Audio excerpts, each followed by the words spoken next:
Vous suivez le journal de 7h sur Zik FM et Sen TV. Un plaisir de vous retrouver. Rebonjour Mumbai. Rebonjour à vous Yassine. Et nous recevons encore Papa Alé Cissé pour le Trafic News. Voici Trafic News.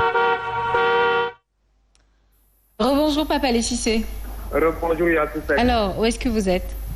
Voilà, merci beaucoup. Présentement, nous sommes au niveau du rond-point quasi passé la CENI. Ne retenez que ici, pas d'embouteillage, la circulation est tellement fluide. N'importe quel sens que vous venez, donc vous n'avez plus garde d'arriver, c'est une circulation tranquille. Soit vous n'avez pas on sort sur les deux voies de Cambrai, aucune difficulté à signaler pour le moment. Par contre, c'est un peu difficile d'accéder au niveau du rond-point Cambrai concernant votre Inga Khameni, Agnon Baïko du côté de Pékin, passe par la CENI, voilà ça, il y a une watch sur la péage. Donc, difficile. Donc, il y a pour une circulation. Ces trois axes avant de rond-point boblé, à mon tour, il progresser tranquille dans tous les sens. Ici, du rond-point, aussi sur la péage, aussi, c'est pas compliqué, seulement que vous avez dépassé Cambrai vers la sortie d'après l'école Maria Magnas. Il y a quelques ralentissements pour le moment, il y a du texte. C'était Trafic News. Merci beaucoup Papa Alé. À tout à l'heure. Alors, l'armée à l'assaut des bases et positions rebelles sous le contrôle de Paul Aloukassi Bassen, un des lieutenants de César Atoute-Badiate, implanté dans le Djibo-Djon. Les bombardements ont donc démarré hier matin et plusieurs habitants de la zone ont donc déserté les lieux. Des opérations qui font suite à celles menées dans le nord Sindia, ces derniers temps bastion du chef rebelle Salif Sadio en fuite. Nous y reviendrons dans nos prochaines éditions avec notre correspondant sur place, Abdourahmane Diallo. Et puis, la vallée des Palmiers, une zone du sud du pays immensément riche sur le plan économique, mais son enclavement et le non-accompagnement des pouvoirs publics font que ces villages du département de Bignona ne parviennent pas à sortir la tête de l'eau. Dans cette vallée dite donc des Palmiers, tout est priorité chez les populations qui, malgré tout, unissent leurs forces dans la prise en charge des questions urgentes. Notre correspondant Abdourahmane Diallo a visité Djinon, l'un des villages qui composent donc cette vallée des Palmiers. Il y a 15 ans, aucun véhicule de matricule sénégalais ne pouvait accéder à cette zone. Il y avait des moments où un véhicule même de matricule sénégalais ne pouvait accéder dans la zone des Palmiers. Même avec la calmie notée en Casamance et le potentiel économique que regorgent les 15 villages qui composent la vallée des Palmiers, les populations vivent encore dans la précarité et c'est le cas à Djinon. On a beaucoup de difficultés. On a un problème de réseau. L'eau, on n'en parle pas. On est tellement enclavé. La communication aussi, nous avons des problèmes de réseau. Donc même également au niveau de la santé. Selon les populations, l'absence des pouvoirs publics dans leur zone est la principale cause de leur situation. Désenclavement de la zone. En période d'hivernage, vraiment l'accès est très très difficile. Même si leur situation est extrêmement difficile, les populations de Djinon ne croisent pas les bras. Ces dernières unissent leurs efforts pour le développement de leur village. Les gens sont en train vraiment de travailler, de se battre pour leur propre développement. Des vergers maraîchers, l'économie est basée surtout au niveau de l'agriculture traditionnelle. Ces populations de Djinon qui réclament leur sénégalité appellent à l'aide des autorités. Aidez-nous à avoir une piste. Sinon, on va souffrir à vie. Pour rappel, la vallée des Palmiers a été envahie depuis les années 1990 par des combattants du MFDC qui ont implanté leur base dans plusieurs villages de la zone. Et nous parlons justice avec ce mandat de dépôt pour Cheikh Omar Diagne, décidé donc par le juge du deuxième cabinet d'instruction. L'enseignant-chercheur membre de Andesam Djikoyi était sous le coup d'une plainte déposée par maître Djibril Ouar pour diffamation, injure publique. Arrêté et déféré au parquet au terme de sa garde à vue, il avait donc bénéficié hier d'un retour de parquet et son avocat, maître Khorey Chiba, dénonce et compte attaquer la décision. Il est joint ici au téléphone par Fatima Diop. Omar Diagne était poursuivi de chef de diffamation et d'injure pour faire à l'encontre de M. Djibril Ouar qui a porté plainte devant le procureur. Et toujours est-il que donc quand il est venu au parquet hier, il a passé toute la journée sans que le dossier ne soit traité et il a fait l'objet d'un retour de parquet. C'est aujourd'hui donc le juge du deuxième cabinet, M. Mamadou Seka, a été saisi par un réquisitoire du procureur adjoint qui a demandé donc d'inculper M. Diagne et de le placer sous mandat de dépôt. Évidemment, nous allons attaquer tout cela devant la chambre d'accusation parce que c'est trop gros, c'est pas du droit et puis c'est une violation extrêmement grave des droits de la défense. Va-t-on vers le dégel dans le secteur de la santé? Le ministre des Finances invite les syndicalistes à une rencontre mardi prochain pour discuter autour des revendications à incidence financière, a fait savoir donc hier le président de l'Alliance des syndicats de la santé, And Gassam. Mballo Thiam était donc à l'hôpital Dalal Jamm de Guédiawaye en soutien aux camarades qui ont organisé un sitting dans le cadre du 3e plan d'action de l'Alliance. Je vous propose de l'écouter. Nous pensons que le gouvernement a commencé à réagir parce que vous aurez la primeur de l'information, parce qu'on a reçu une convocation du ministre des Finances nous demandant de venir répondre à son invitation le mardi prochain à l'effet d'examiner les questions à instance financière, pour ne pas dire le système de rémunération. Ces questions avaient été inscrites dans la plateforme qu'on avait présentée au mois d'avril et figuraient en bonne place. Toutes ces questions à instance financière, nous serons en face du ministre des Finances et en amont aussi le ministre de la Santé devra bien signer le protocole d'accord parce qu'il s'est engagé à consulter les ministres en charge de la fonction publique pour faire signer ce protocole d'accord et nous engager dans les négociations sur le système indemnitaire. À Sédhiou, la sous-section du SUTSAS du district sanitaire qui est à son 3e plan d'action menace d'entrer donc dans une phase de radicalisation. Elle dit dénoncer le mutisme et l'inertie de l'État dans la prise en charge effective de sa plateforme revendicative. En sit-in ce jeudi, ces professionnels de la santé ont paralysé le système sanitaire du département. Sadio Dem, qui est le secrétaire général sous-section SUTSAS du district sanitaire de Sédhiou, est ici avec Ibrahima Diallo, notre correspondant. Nous sommes au 3e plan d'action, mais jusqu'à présent, on constate que l'État, le gouvernement, n'est-ce pas, verse dans le mutisme et dans l'inertie par rapport à la plateforme revendicative de And Gassam. Il y a des accords qui sont là, qui ne sont pas jusqu'à présent signés. Dans la plateforme, il y a 10 à 11 points. Et parmi ces points-là, il y a la signature des accords qui sont déjà. Il y a également la révision du système de rémunération. Il y a également un point qui est relatif à la clé de répartition des recettes à travers les CDS. Il y a le point attrait à la prise en charge financière des conseils en travail social, l'indemnité de logement. On a des primes de risque qui tournent autour de 50 000. Si rien n'est fait, et parmi le problème le plus important aujourd'hui, c'est l'insécurité au niveau des structures sanitaires. On va vers la radicalisation. Parce que c'est une question de vie et de mort.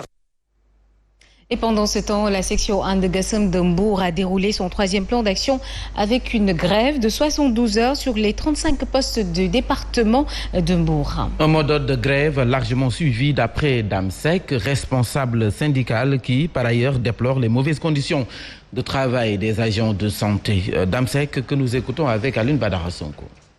Les activités inscrites dans notre 3e plan d'action, l'évaluation des 112 heures de grève a montré que les 35 postes de santé que compte le district étaient fermés et le centre de santé au ralenti avec un service minimum et respect des urgences. Face à une telle mobilisation, nous tenons à féliciter tous les camarades pour cet engagement sans faille dans cette noble cause qui d'abord un combat pour la liberté. L'amélioration des conditions des travailleurs de la santé est devenue une obligation car sans se vanter, il n'y a pas plus méritant que nous, qui travaillons nuit et jour et sans relâche au service des populations de notre cher pays. Nous demandons alors un traitement proportionnel à la tâche qui est un droit pour tout travailleur.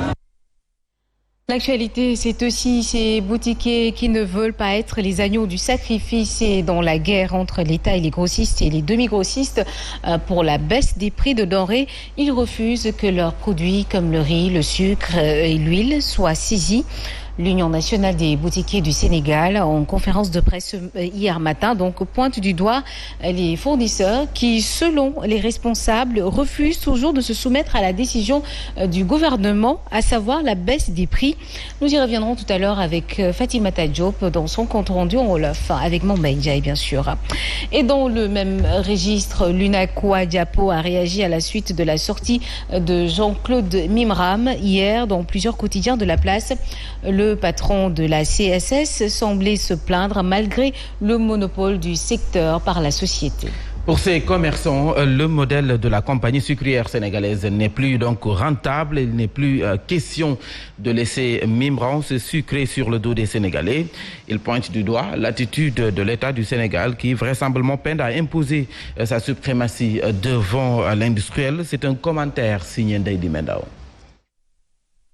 La manipulation ne passera pas pour l'UNACOIS Diapo qui démontre les arguments du patron de la compagnie sucrière sénégalaise. Jean-Claude Mimran se lave à grande eau par rapport à la situation de l'entreprise qui ne répond pas encore à l'attente des populations sur la production suffisante du sucre malgré le monopole. Pour le vice-président de l'UNACOIS, la compagnie sucrière doit rester industrielle et non importateur. Pourtant, elle ne se cache pas pour le faire. Mimran a avoué avoir bénéficié, comme les commerçants, d'une suspension de taxes conjoncturelles à l'importation sur 2000 tonnes de sucre, ce que l'UNACOIS trouve inacceptable. Le contrat signé entre l'État du Sénégal et l'entreprise est clair et les échéances sont dépassées depuis fort longtemps. Sur le chiffre des 8500 employés que Mimran a évoqué dans l'interview, l'UNACOIS reste catégorique. Il n'y a même pas 3000 permanents. L'État du Sénégal est vivement interpellé au quotidien par les travailleurs de l'industrie sur leur situation précaire face à l'énorme chiffre d'affaires engrangé chaque année. S'y ajoutent les nombreuses récriminations des citoyens par rapport à la disponibilité du sucre en qualité, en quantité et à moindre coût. Des engagements que l'entreprise ne respecte pas au nez et à la barbe de l'État qui parfois ne cache pas son impuissance devant le géant Mimran. Et nous parlons à présent de cette marche pacifique ce vendredi des candidats au concours, des élèves maîtres en colère contre l'État. Ils dénoncent le faible taux d'admission de cette année. Sur 34 103 candidats, seuls 305 candidats ont été retenus. Ils exigent l'admission de tous les candidats qui avaient réussi donc au dernier tour. Abdou Gaye est le coordonnateur du collectif des candidats élèves maîtres. Il est ici avec Younoussa Baldé. Depuis que le CREM a été créé en 2014, jamais on a pris un nombre aussi infime que cette année. On a pris combien cette année? 350 au total, 275 options français du moins et 75 options arabes. Vous pensez que c'est un nombre très petit? C'est un nombre extrêmement petit. Vu le déficit de personnel d'enseignants dont le pays a besoin, certains villages n'ont plus d'école. Certains enseignants ont des classes double fil. Et vous pensez qu'on devrait recruter plus? Exactement. Bon, on compte demain faire une marche pacifique de prime abord, ensuite faire une grève de la faim pour nous faire entendre et nous valoir ce qui est de droit. Parlons à présent des élections législatives de juillet 2022. Les pêcheurs et les mareyeurs du Sénégal seront de la compétition en réunion de formation à Ziguinchor. Ils affirment avoir entamé la collecte des parrains dans toutes les régions du pays. Il s'agit pour ces derniers d'envoyer à l'hémicycle des gens capables de plaider leur cause au sein de l'institution parlementaire. Ils participeront à ces élections avec leur propre liste, ont-ils fait savoir. Suivons Abdou Keïta, porte-parole avec Abdourahmane Diallo. Nous sommes prêts à aller aux élections pour aller défendre tous les problèmes des pêcheurs. Tout problème de pêcheurs, nous sommes prêts à aller à l'Assemblée pour pouvoir les défendre. Parce que le secteur de la pêche fait vivre des milliers et des milliers de personnes. Mais nous avons constaté que le secteur de la pêche a été oublié. Et ils n'ont jamais eu de porte-parole au niveau de l'hémicycle. Donc c'est ce qui nous a poussé à créer ceci pour pouvoir permettre aux gens d'aller s'exprimer au niveau de l'Assemblée nationale pour défendre les intérêts des pêcheurs. De toute façon, nous allons aux élections tout seuls. Nous n'allons pas partir avec aucun parti politique. Nous n'allons pas partir avec l'opposition. Nous ne sommes pas avec le parti au pouvoir. Nous allons partir seuls pour aller défendre les mareyeurs. Oui, nous avons lancé. Actuellement, nous avons nos trucs de parrainage. Et nous sommes en train de les lancer un peu partout, dans toutes les régions du Sénégal. L'actualité, c'est également l'élection Chambre des métiers de Dakar. La coalition des artisans de l'espoir et du changement conteste la victoire du président sortant et compte déposer un recours auprès de la Cour d'appel de Dakar. Les responsables de la dite coalition, présents dans les 5 départements de la région de Dakar et ses 53 collectivités territoriales, dénoncent des irrégularités dans la confection des cartes et des modifications et changements opérés sur les agréments. Réunis à Rufisque, les membres et responsables de la coalition se disent scandalisés par les imperfections notées dans le déroulement du scrutin. Ils craignent pour la gestion de leur secteur, lesquels, déclarent-ils, souffrent trop de léthargie. Mam Libas Laïfal porte leur parole donc de la coalition des artisans de l'espoir et du changement au micro de Charles Jansek. Comment se fait-il une personne qui vient, il a sa carte professionnelle et cette carte professionnelle a été modifiée par quelqu'un qui a modifié cette carte professionnelle, c'est le président de la Chambre des métiers en achetant une machine pour faire d'autres cartes ou bien pour préparer d'autres cartes et de remplacer les cartes qui étaient en cours de validité en sortant. De ce fait, nous avons jugé nécessaire de porter un recours au niveau des institutions, au niveau de l'instance suprême telle que la Cour d'appel pour pouvoir réorganiser ou bien pour pouvoir faire des annulations avec certains bureaux de vote ou bien certains centres de vote. Le président là, vu les engagements que vous avez ou bien vu vos visions que vous avez envers l'artisanat, nous interpellons M. Macky Sall, le président de la République, de revoir ou bien d'annuler ces élections et de les réorganiser prochainement, ne serait-ce pour l'intérêt de l'artisanat. 40 femmes ressources du département de Goudomp étaient à l'école de l'identification des formes de violence exercées sur les femmes. Elles ont également été outillées sur les mécanismes d'accompagnement des victimes. C'est dans le cadre de la mise en œuvre du projet Être Femme porté par l'ONG COSPE en collaboration avec l'Association des juristes du Sénégal. La correspondance de Ibrahima Diallo pour plus de détails. Le projet Être Femme s'est déployé dans le département de Goudomp pour lutter contre les violences exercées sur les femmes. Joséphine Daou est la coordonnatrice de la boutique de droit de Sédhiou. Nous sommes ici dans ce foyer des femmes pour faire une formation de mise à niveau